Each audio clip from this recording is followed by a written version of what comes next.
अमायरा सबसे पहले क्लासरूम में आती है और बिल्कुल सामान्य दिखती है। कुछ देर बाद उसकी फ्रेंड क्लासरूम में आती है। अमायरा उससे मिलती है।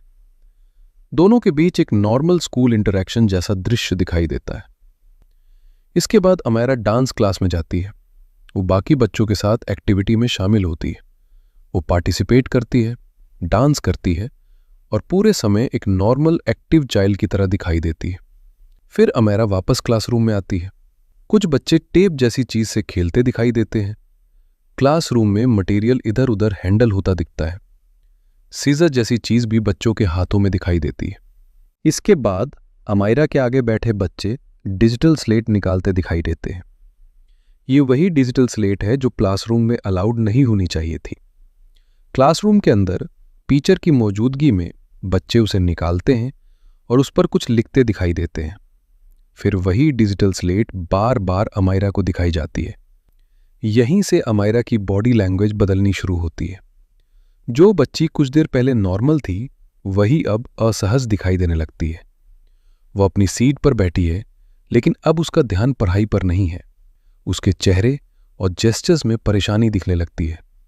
वो अनकंफर्टेबल है, एम्बैरेस्ड है और उस सिचुएशन से बाहर निकलने की कोशिश करती हुई लगती है। कुछ बच्चे अमायरा के पास आते हैं। वे डिजिटल स्लेट को एक दूसरे को दिखाते हैं। उनकी बॉडी लैंग्वेज से ऐसा लगता है जैसे अमायरा को लेकर मजाक बनाया जा रहा हो। अमायरा इस दौरान बार बार डिजिटल स्लेट लेने की कोशिश करती दिखाई देती है। लगभग 1 घंटे तक ये सब चलने के बाद अमायरा पहली बार खुद क्लास टीचर पुनीता शर्मा के पास जाती दिखाई देती है। ये मोमेंट बहुत महत्वपूर्ण है। वो चुप नहीं रहती, वो अपनी बात रखने की कोशिश करती है। जिस डिजिटल स्लेट पर बार बार कुछ लिखकर उसे दिखाया जा रहा था, जिस वजह से वो परेशान और एम्बैरेस दिखाई दे रही थी, इस समय अमायरा की बॉडी लैंग्वेज साफ दिखाती है कि वो हेल्प चाहती है। वो चाहती है कि टीचर इस बात को रोके। लेकिन तभी अमायरा के आगे बैठा बच्चा भी टीचर के पास आ जाता है। वो अमायरा की तरफ इशारा करता है और क्लास टीचर से कुछ कहता दिखाई देता है। अब जिस बच्ची ने खुद कंप्लेन करने के लिए टीचर के पास कदम बढ़ाया था, उसी मोमेंट में बात फिर उसके ऊपर घूमती हुई दिखाई देती है। यहां अमायरा अकेली पड़ती हुई दिखती है।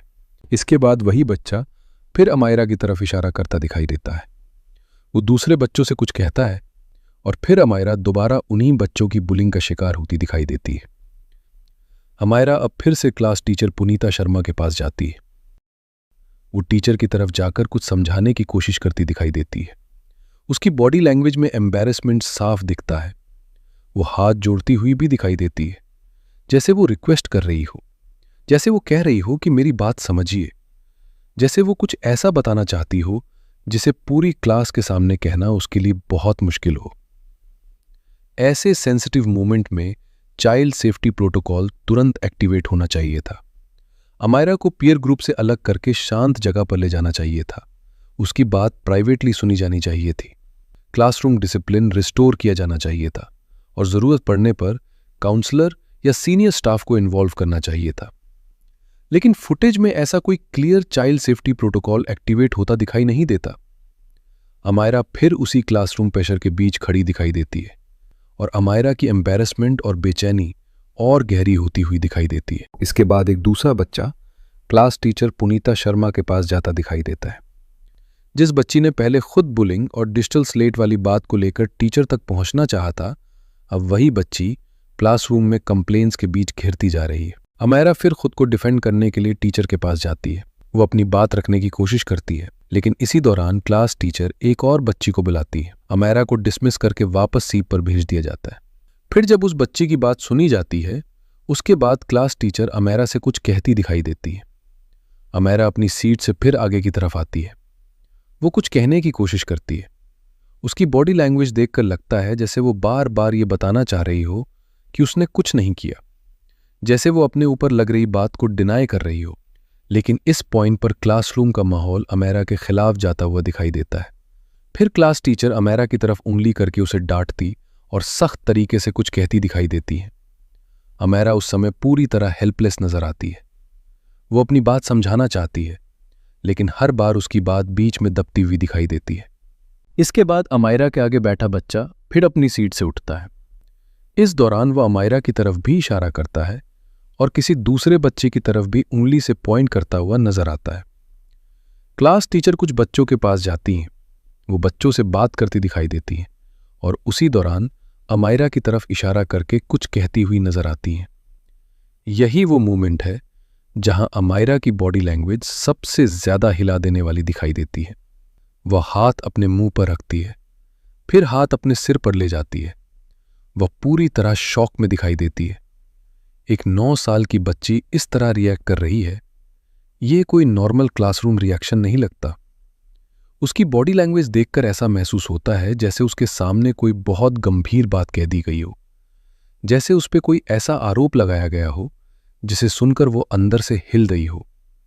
उसकी बॉडी लैंग्वेज से ऐसा लगता है जैसे उसे किसी बहुत गंदे आरोप, बहुत बड़ी कंप्लेंट या किसी सीरियस एक्शन की बात से डरा दिया गया हो। लेकिन इसी हालत के बाद भी क्लासरूम में बात रुकती नहीं है। अब फिर एक बच्ची अपनी सीट से उठती है। वो क्लास टीचर पुनीता शर्मा के पास जाती है। वो अमायरा के बारे में फिर से कुछ कंप्लेंट करती हुई दिखाई देती है। क्लास टीचर फिर अमायरा से कुछ कहती दिखाई देती हैं। अमायरा अपनी सीट पर बैठे बैठे पैनिक में रिएक्ट करती है। वो अपने ऊपर आ रही हर बात को रोकने की कोशिश कर रही है। इसके बाद अमायरा उठकर उस बच्ची के पास भी जाती दिखाई देती है। वो हाथ से इशारा करती है, जैसे पूछ रही हो ये सब क्या है। लेकिन इस पूरी सिचुएशन में अमायरा और ज्यादा ओवरवेल्म्ड हो जाती है। वो फिर अपनी सीट की तरफ लौटती है। वो खड़ी रहती है। उसकी बॉडी लैंग्वेज से लगता है जैसे वो अंदर ही अंदर सोच रही हो, क्या मुझे फिर टीचर के पास जाना चाहिए। और फिर अमायरा एक आखिरी बार क्लास टीचर के पास जाती है। लेकिन टीचर की बॉडी लैंग्वेज स्ट्रिक्ट दिखाई देती है, जैसे अमायरा को फिर किसी सीरियस कॉन्सिक्वेंस या एक्शन जैसी बात से डराया जा रहा हो। और फिर बातचीत के बीच ही अमायरा अचानक क्लास से बाहर निकल जाती है। वो नॉर्मल तरीके से बाहर नहीं जाती। वो कॉरिडोर्स की तरफ तेजी से बढ़ती है, फिर स्टेयर्स की तरफ भागती हुई दिखाई देती है। और अब वही 9 साल की बच्ची स्कूल बिल्डिंग में अकेली भाग रही है। लेकिन कोई फ्लोर अटेंडेंट उसे रोकता हुआ नहीं दिखता। कोई टीचर तुरंत उसके पीछे जाती हुई दिखाई नहीं देती। क्लासरूम में एंटी बुलिंग रिस्पॉन्स नहीं दिखा, काउंसलिंग सपोर्ट नहीं दिखा। और पुलिस अभी तक ये साफ नहीं कर पाई कि क्लासरूम के अंदर अमायरा से ऐसा क्या कहा गया जिसने एक 9 साल की बच्ची को इतना डरा दिया कि वो इतना गंभीर कदम उठा बैठी। एक डरी हुई 9 साल की बच्ची ग्राउंड फ्लोर से 4th फ्लोर तक पहुंच जाती है। ये एक प्रिवेंटेबल इंसिडेंट था, लेकिन नीरजा मोदी स्कूल की गंभीर लापरवाही, फेल्ड सुपरविजन और चाइल्ड सेफ्टी सिस्टम फेलियर की वजह से अमायरा को अपनी जान गंवानी पड़ी।